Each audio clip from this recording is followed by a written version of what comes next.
All right, for tonight's video, we're going to do a preview of the matchup between Ezzard Charles and Sonny Liston, which is the randomly drawn matchup in my next tournament fight.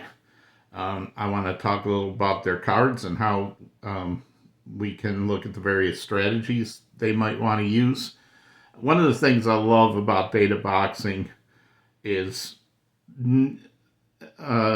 at least for the really good boxers, like some of these champions, no two cards look alike. They're all very unique and different, and they have little nuggets to dig into. Before I do that, just a couple things I want to address from the last video. Number one, I said I was going to do another example of scoring a bout, the Corbett and Spinks bout. It turns out that wasn't really interesting enough to have a video about. It was pretty one-sided in the end. Corbett winning 117, 111, 117, 111, and 116, 109 for a unanimous decision. So I'm not going to review how that scoring went. It was pretty obvious each round who was going to win. The only differences was a couple 10-8 rounds from the third judge. The other mistake I wanted to point out is if we look at Sonny Liston, he has a TKO rating of 30, and if he is out of shape for this bout, it's a pitiful 8. If you thought Leon Spinks was bad with a 17, Sonny Liston with an 8 is even worse. If he shows up out of shape, he's going to be in big trouble. But the mistake I made is that when you roll the dice before the fight to see if they're in shape or not, it's on a 1 that they're out of shape, not a 6. I don't know. I've been playing a 6 all the time. I've been playing data boxing. But as I was reviewing the instructions tonight for another mistake I made in a previous video, I noticed that it was on a 1. So at the start of this fight, we're going to roll the dice, and if it's a 1, then he'll be out of shape. So the other thing where I made a slight mistake is in the clinch strategy, usage of the clinch strategy, where I said you couldn't use it to run out the round. That's only true if you use it defensively. And you can't use these 3 exchange clinches defensively. The only time you can use those are after when you're on offense or after a knockdown. So if Ezzard Charles gets knocked down and then he stands up again, you can't use his clinch to run out the rest of the round. But if he was in control of the round and there was only like 2 exchanges left, he could do a clinch to just end the round right there. Notice that Ezzard Charles does not have any special minus, he doesn't have any special D defensive rating like Jim Corbett had. So every time he uses one of these extra clinch ratings like Corbett did, that's going to cost him a half a point in that round. So he has to be a little more judicious about how he uses it. But I want to talk about Sonny Liston first, or to compare the two. You can think of, you can see that Ezzard Charles, well, I guess I'll talk about both of them. You can see that Ezzard Charles has a very good endurance rating with a TKO resistance of 42. That means it's going to take 14 points of damage against Charles before he'll go down even 1 declining ability. So he'll stay pretty strong. Sonny Liston will get the normal 30, so he'll be reduced at 10, 20, 30. Charles will be reduced at 14, 28, 42. So you can see it would take 28 points to knock him down 2 levels and only 20 points to knock Liston down 2 levels. Liston also has a pace rating like Corbett of -1, so he'll always reduce his exchanges by 1 at the beginning of the round. Liston will lead every round because he has the higher versatility rating of 4. He can throw all 4 punches, and Charles only has 3.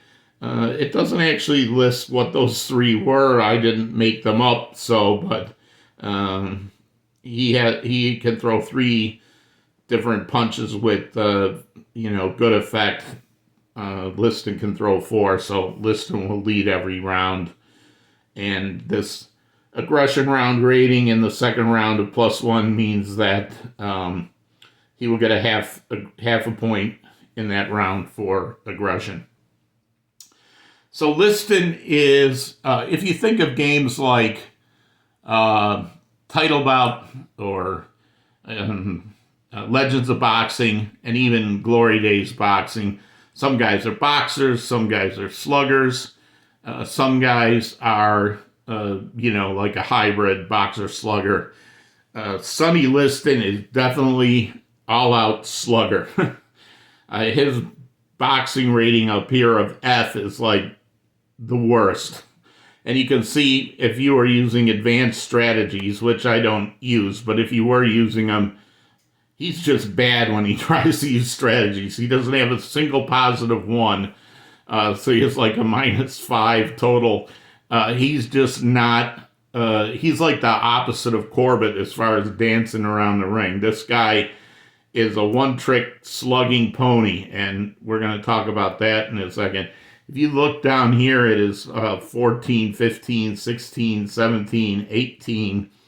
He's got a N0, N1 knockdown at 15, a K0, K1 at 16, a K1 at 17, KO, TKO, N0, N1 on 18. That's all good stuff. Plus, he has these special ratings. So if he can get the first knockdown, once he gets the first knockdown, getting a second knockdown in the same round strong, he has that rating, which means if he gets the first knockdown in a round, then any power blow he rolls, and he's got, quite a few here where other guys don't have power blows. Like Charles doesn't have one at 15, for instance. But any power blow would be a knockdown blow or potential knockdown blow in the same round that he gets the first knockdown. He also has a very, very special K2 strong. What does that mean? Because you're not going to see, most boxers will have K0 or K1. What does K2 mean? That means if Sonny Liston can knock down a fighter twice in a fight, then for the rest of the fight, any power blow he rolls will be a potential knockout blow. So if he can knock down a fighter twice, this K2 strong, there's nothing about which round it happens in. It's good for the rest of the fight. So if he knocks down somebody twice, every power blow after that's a potential knockout blow. And you can see that he likes to go early for those knockouts. He has a power rating of +2 in the first 3 rounds, 1, 2, 3, where he can set like 2 of the dices to 6. So for him, he's definitely gonna, with +2 power rating, if he uses a +2 power rating on one roll, I mean, he's definitely going to score something because you're two sixes plus something, right? Ezzard Charles, if he had a power blow, which he doesn't, he could set 2 6s and then roll a 3 and get a 15 and get nothing. So Liston is super dangerous in these first 3 rounds. He has a control round rating for the first round of -1, which means he actually gifts the control to Ezzard Charles. And for the next 2nd through 5th round, though, he has 2 controls. So Liston is a knockout artist with no boxing skills, really. He's got good power and good defense with a offensive power rating of B and a defensive power rating of B. And the potential, if he can get some knockdowns, he can take you out quick, especially with this happening in the first 3 rounds. Unfortunately for Liston, probably one of the worst fighters for him to go up against is Ezzard Charles. Because for him to get that initial knockout to enable this N2 same round strong, or to get a second knockdown so he can turn on this K2, he's got to score knockdowns against Ezzard Charles. But Ezzard Charles only has 2 N1s on his entire card, and they're at 16 and 17. So that first knockdown blow is going to be super hard for him to get. Once he gets it, the second knockdown would happen with a 13 or a 16, because this N here on 16 counts for an N1 or an N2. So he's Liston's got to see Charles roll a 16 or 17 to get that first knockdown.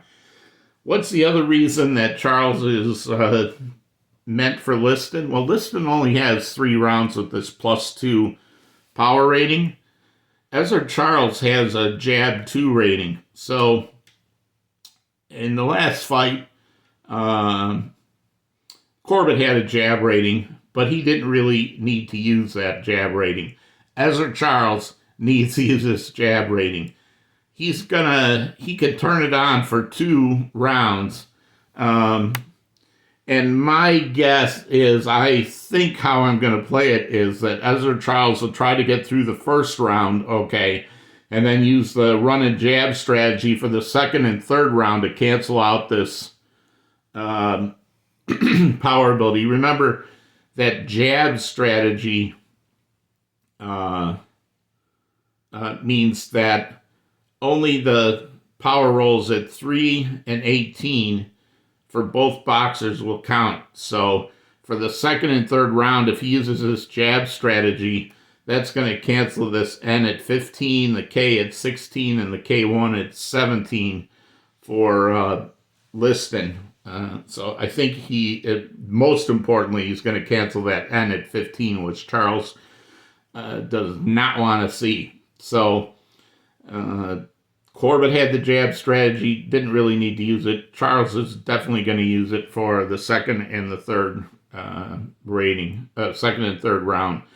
So what else is about these guys? Let's see. They both have an offensive power rating of B. So this B against B means there won't be any changes, but this B offensive power rating against C means that Liston will get an extra point at 16 to get 3 points there instead of 2.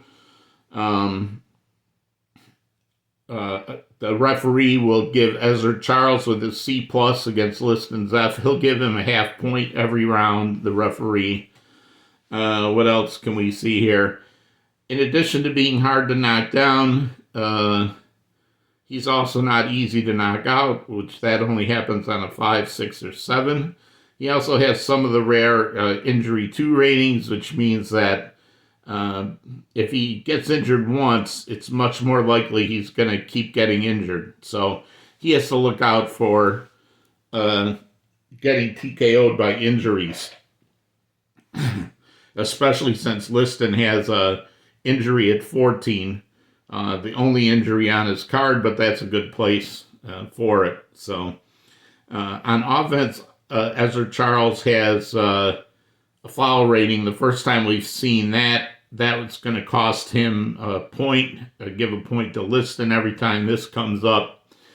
Ezzard Charles also has a heavy exchange with this marking here, which means that it's just both get lowered by 1 exchange when that happens, and he would still maintain control.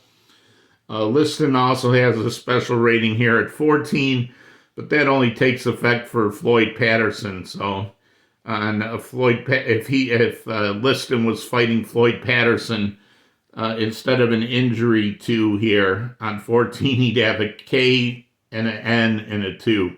So, Liston finds it very easy to knock down and knock out Floyd Patterson, which is true to history. So that's what we're going to be looking for in the next fight. Sonny Liston going all out in those first 3 rounds. Ezzard Charles trying to mitigate the power advantage in the second and third round. Hopefully things don't go too bad in the first round. And Sonny Liston trying to break through this defense here, which is pretty good. You can see that Ezzard Charles only has a TKO on a 4. Liston has a lot of TKOs on his defense, but he doesn't get them too often on offense. I think that's about it. This is going to be an interesting fight. Liston going to be going all out for the knockout, hopefully not coming in out of shape. And Ezzard Charles sort of following a little bit of the same strategy of Corbett, and that's to weather the first 3 rounds and then try to outlast him with his 42 versus his 30. So that's a preview of the Ezzard Charles Sonny Liston fight. The one coming up after that one was going to be Derek Chisora against Smokin' Joe Frazier, but we'll talk about that at another time. Just to give you an idea of what fights are coming up, but the Ezzard Charles Sonny Liston fight, that's the strategies involved there. Thanks.